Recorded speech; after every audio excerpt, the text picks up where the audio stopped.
Affaire libanais ivoirien. Famille, avant même de commencer à regarder cette vidéo, je vous demande de mettre les cœurs parce que j'ai un message important. Je vous demande aussi de partager. Juste avant de regarder cette vidéo, partagez, mettez les cœurs et puis écoutez jusqu'à la fin parce que je vous parle de mon expérience sur le terrain. Et aussi, j'aimerais dire à ceux qui ont 2-3 amis libanais, pardonnez, déchargez vos émotions parce que moi-même, là, ma nièce est libanaise. Donc, je sais de quoi je suis en train de parler. Je vais parler des faits. Et c'est là sur les faits que nous allons nous appuyer pour pouvoir se comprendre. Chers Ivoiriens, comprenez que votre définition de l'amitié n'est pas universelle. Côte d'Ivoire, ton ami, tu peux te battre pour lui. Ton ami, moi-même, je suis assis là, mon ami peut m'appeler. Hier, prendre son appel chap pour discuter avec lui. Mais mon propre frère même va m'appeler même. Et puis, c'est pas sûr de répondre. Mais mon ami, par contre, je vais répondre à son appel. C'est pour dire que chez nous, l'amitié, elle est profonde. On n'est pas amis avec tout le monde. On n'est pas amis avec n'importe qui. On est amis avec des gens sur lesquels on peut compter. Mon ami, je peux aller manger chez lui. Il peut manger chez moi. Je peux dormir chez mon ami. Il peut dormir chez moi. Mon ami, si j'ai pas de vêtements, je peux porter ses vêtements, lui peut porter mes vêtements. Il y a des choses qu'on fait ensemble qui ne va pas dire. Mes familles, c'est quand je suis sorti de la Côte d'Ivoire que j'ai commencé à comprendre beaucoup de choses. C'est quand je suis sorti de la Côte d'Ivoire, quand je suis allé en Tunisie, où j'ai compris que quand les Swaka t'appellent mon ami, c'est par rapport à un intérêt. Quand je suis allé au Maroc, où j'ai appris que les Swaka quand ils t'appellent mon ami, c'est que c'est pas intérêt. Où je suis venu chez les Blancs ici, où les gens te disent pas de nouvelles, bonnes nouvelles. C'est pour dire que ici, là, en dehors de chez nous, là, l'amitié ici, franchement dit, c'est quelque chose de facultatif.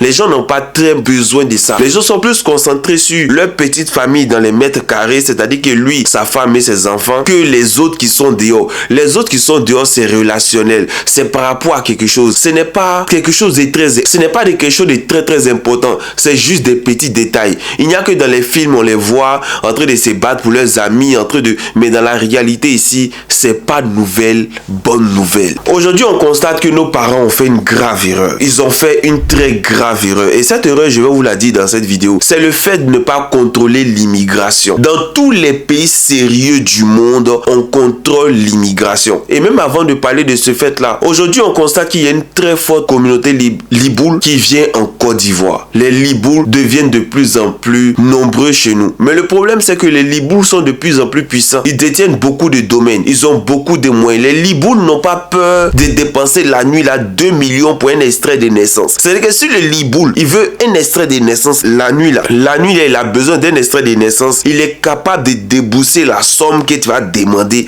Il n'a pas peur de dépenser. Alors que nous sommes dans un pays en proie au plus offrant. Nous sommes dans un pays en proie à la corruption. Nous sommes dans un pays où les gens courent vers la facilité. Nous sommes dans un pays où les gens, ce n'est que l'argent qui est dans les têtes. Vous pensez qu'à un moment donné, ils vont se concentrer, ils vont juste rester dans le commerce, ils vont juste rester dans la communication, ils vont juste rester dans la plantation. Non, à un moment donné, ils vont s'intéresser même à l'avenir politique de notre pays. Ils vont commencer à s'incruster au-delà de ce qu'ils font aujourd'hui. Tôt ou tard, ça va arriver. Et est-ce que nous, propres Ivoiriens, est-ce que nous serons prêts à accepter cela? Est-ce que nous serons prêts à aller avec ça comme on le dit chez nous? On ne sera pas prêts. Donc, dès maintenant, qu'est-ce qu'on fait? Dès maintenant, qu'est-ce que nous on fait? C'est d'envahir le terrain, c'est d'essayer de se réapproprier les choses, c'est essayer de devenir puissant parce que notre pays fonctionne comme ça. Le pays est vendu au capitalisme. Notre pays est vendu au plus offrant. C'est celui qui a l'an, c'est celui qu'on écoute. C'est celui qui a l'an, c'est celui qu'on voit. Après, je ne dis pas que tous les liboules sont mauvais. Comme je vous dis, dans moi et ma famille, ma nièce, elle est liboule. Donc, c'est pas tous les liboules qui sont mauvais. Il y en a qui sont bons.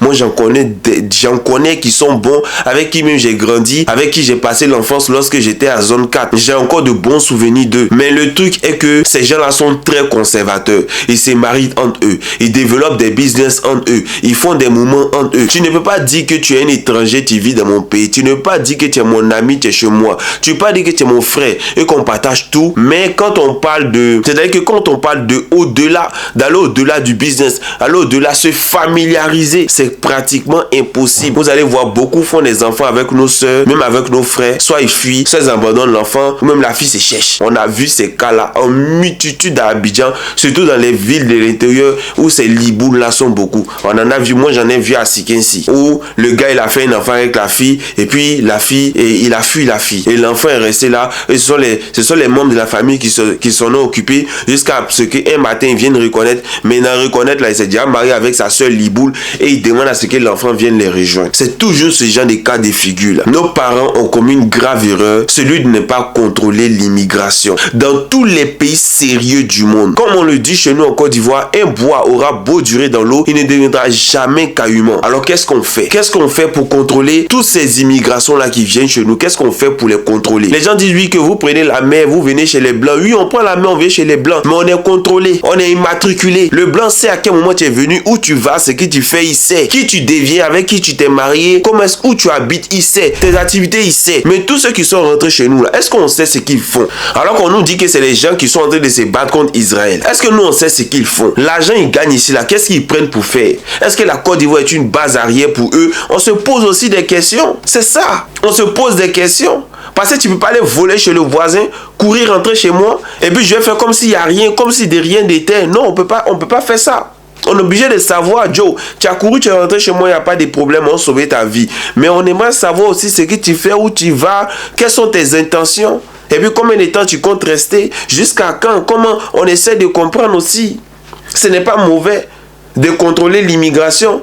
Quand vous allez dans les pays comme Équateur-Guinée, les Équateur-Guinéens, eux-mêmes, ils contrôlent l'immigration. Demandez aux Camerounais, quand vous partez au pays comme au Gabon, quand vous partez dans les pays comme Angola, tout le monde contrôle son immigration. Pourquoi est-ce que lorsque les Ivoiriens se penchent sur le fait de contrôler leur immigration, ça devient problématique?